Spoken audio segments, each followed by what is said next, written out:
soy Susan Rocha, soy historiadora del arte, soy curadora, trabajo en la Universidad Central del Ecuador, soy directora del Sistema Integrado de Museos y Herbarios de la Universidad Central del Ecuador. Osvaldo Guayasamín estudió en la Escuela de Bellas Artes en una época donde era, digamos, muy importante la cuestión del compromiso social y hacer un arte, digamos, muy relacionado con la cuestión de la etnicidad, ¿no?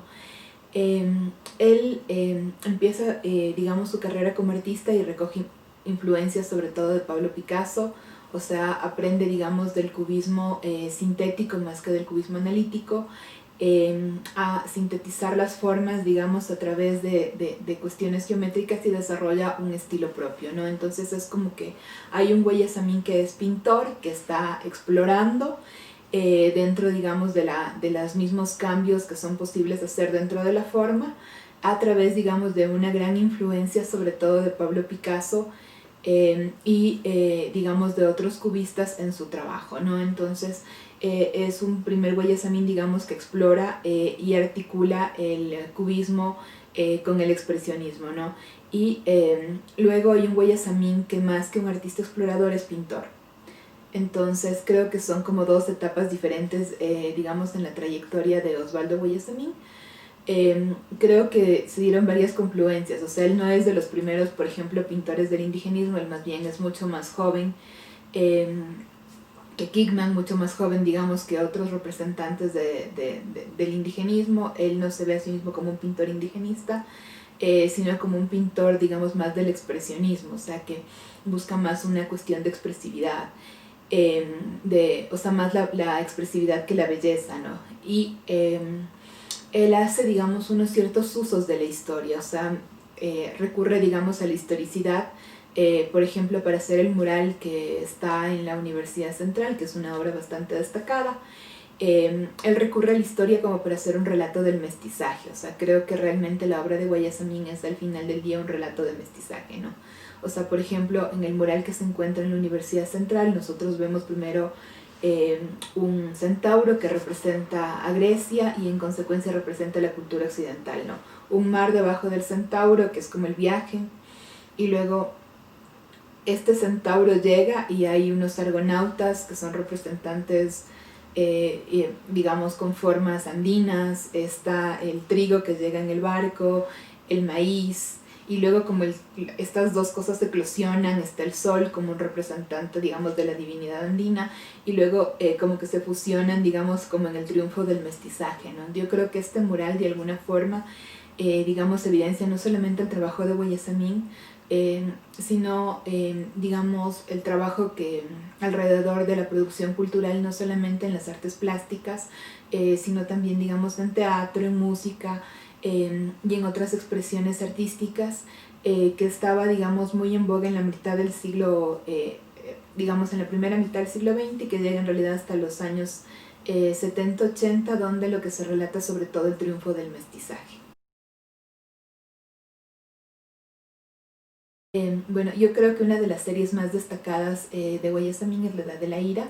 Yo creo que precisamente él ahí articula lo que decía antes de la historicidad, o sea, de recurrir al relato histórico y recurrir al testimonio, que son dos cosas distintas, ¿no? O sea, recurrir al relato histórico, como por ejemplo en lo que les contaba del mural que se encuentra en la Central, ¿no? O sea, recurrir, por ejemplo, al relato, digamos, de la conquista de América, o como está, por ejemplo, en el mural del Congreso, pero al mismo tiempo recurre también al testimonio. Y el testimonio es distinto porque el testimonio es polifónico, o sea, viene desde la memoria, viene desde lo subjetivo, entonces abre un montón de voces, digamos, a relatos no oficiales, ¿no? Y creo que precisamente la Edad de la Ira le permite hacer esto, ¿no? Obras como, por ejemplo, Los Torturados, la obra en la que habla, por ejemplo, de la tortura de Víctor Jara, lo que le hace es aperturar, digamos, este relato como historicista hacia un relato testimonial.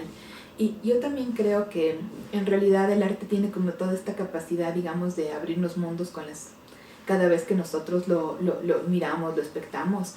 Y creo que esa apertura de mundo está muy relacionada con una empatía, con las emociones, digamos, que de alguna manera sentimos. Yo creo que una emoción que permite generar mucha empatía, digamos, es el dolor. Entonces yo creo que Guayasamín lo explora precisamente en estas series, ¿no? Haciendo, digamos, un uso tanto, digamos, de cuestiones historicistas como de cuestiones testimoniales, en función, digamos, de que sabe que eso tiene una aceptación, ¿no?